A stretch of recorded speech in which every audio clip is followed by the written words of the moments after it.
Il est pratiquement 20h, on est en direct sur CNews et sur Europe 1 pour vivre ce second tour des élections législatives. Qui aura la majorité à l'Assemblée nationale? Le parti d'Emmanuel Macron a-t-il résisté à la vague de la NUPES?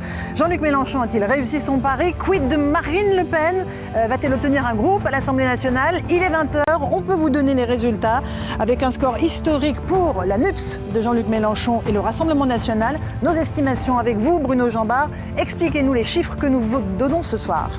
Alors, le premier renseignement, c'est qu'il n'y aura pas de majorité absolue. Ensemble sera très loin d'obtenir une majorité absolue.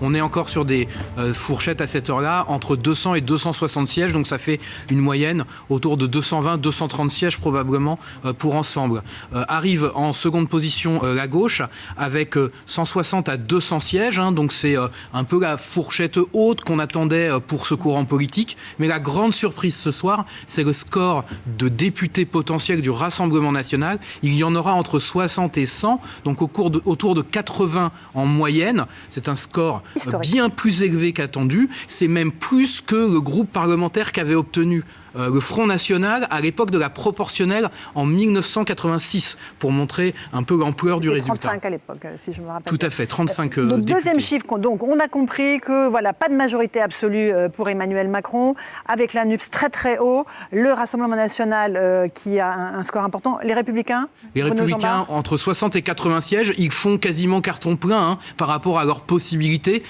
et c'est le signe que le premier tour était très difficile pour eux, mais qu'ils ont bien résisté au second tour. Deuxième information, le détail des sièges pour la majorité présidentielle, on va le dire quand même comme ça.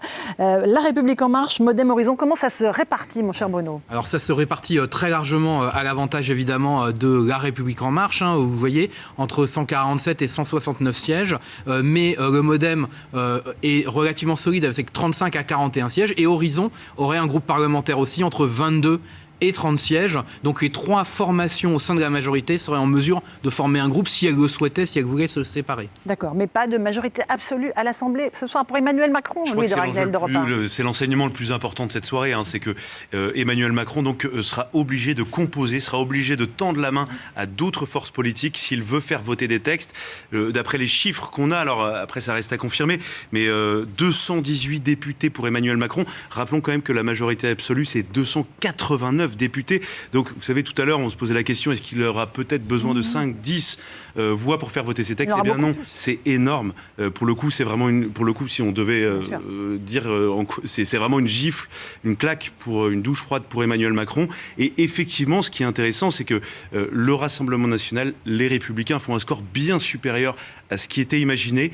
Donc il y a des enseignements politiques très clairs, et on voit bien également avec l'explosion, vraiment le très fort score de la NUP, eh bien les barrages ne fonctionnent manifestement plus, puisque voilà, tous les partis pour lesquels il y avait des appels à barrages, eh bien s'en sortent plutôt. Allez, tout de suite, bien. Le terrain